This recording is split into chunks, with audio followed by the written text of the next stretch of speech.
Alright, hey everybody, welcome back to the channel. This is Rob from Smirking Gun Reviews, and tonight we're doing a kind of a quickie review of Cloak and Dagger Season 1, Episode 3, Stained Glass.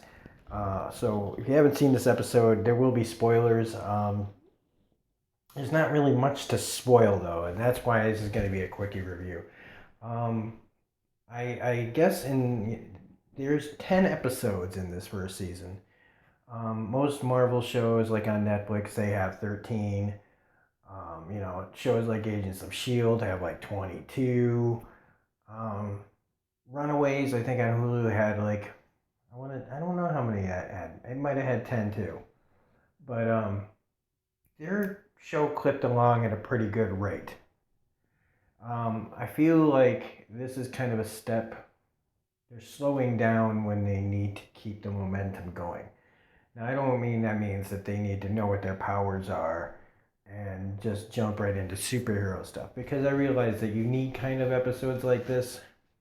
Um, but I have a feeling that this is going to be one of those shows where the first season literally is like an origin season, um, where by the end they'll have sort of become who the show's main titles are, sort of. I think we're still, it's going to be like by next season. If, I don't know what the ratings for this show are like, but if this show gets picked up for a second season, um, they'll probably move a lot quicker, because this episode is basically just how these two need to kind of walk in the other's shoes through their, like, I believe her concussion and his little voodoo trip um, allow them to see each other's pasts in a really interesting way. I found a lot of the first part of this episode to be really boring. I was really tuning out. Um, and I that's maybe I had a long day of work, but I really was, wanting to get to this show. I was really ready to watch it, and it just wasn't holding my interest for a good long while.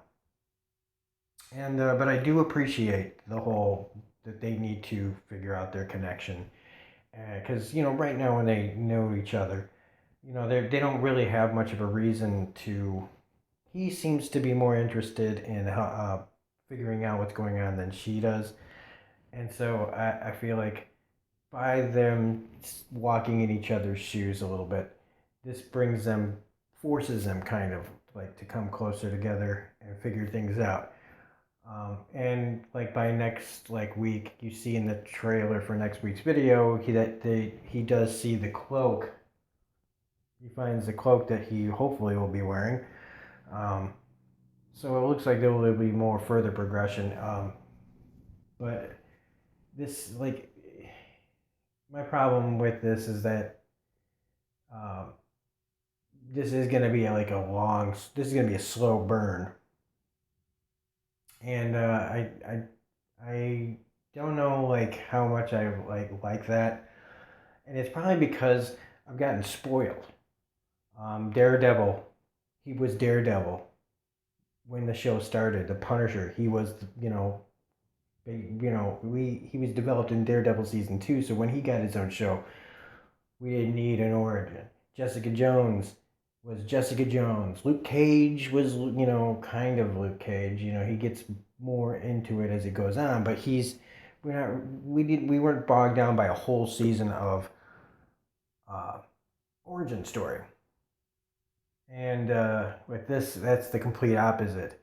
And so I feel like maybe that's why I'm a little less than like, oh, okay, thrilled like by this. Like I said, the acting is still good. It's still, it's still all fine. It's just really slow going. And I feel like of all the Marvel shows, this one has the most like slow start to usually these shows have a big like first 3 or 4 episodes really kind of go, and then they start to slow down a little in the middle and then pick back up. This it's just kind of dull. right now, but dull in a way that is just kind of like it's expected. Once you saw the first 2 episodes, you kind of knew that this was probably going to be a slow burn. And there's nothing wrong with that as long as there's a payoff. So I hope anybody out there that hasn't automatically given their entire, being over to this show yet doesn't mind this opinion of mine. But I'm a little less excited about further episodes just because I can tell how long it's going to take before really anything happens.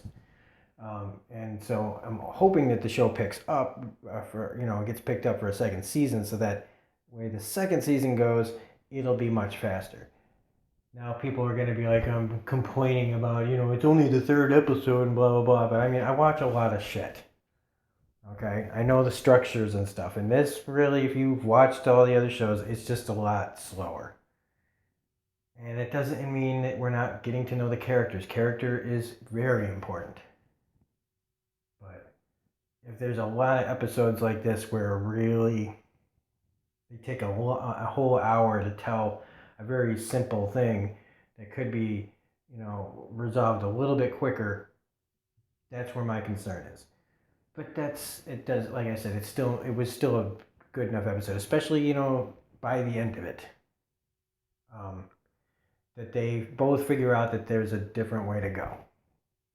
That what they've been doing isn't working, and so they've got to try something else. It took them a whole hour to tell that, but they've gotten there. So that's done. We can put that on the shelf.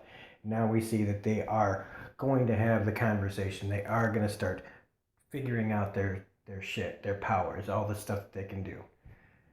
So that's definitely a plus in the plus column, that we can move on now. And hopefully things will be moving at a better speed. That being said, that's it. That's all I got. So I don't think too many people are going to be all that, this wasn't a blown away, glowing review, but this is just one of those episodes. So if you like this video, please hit the like button.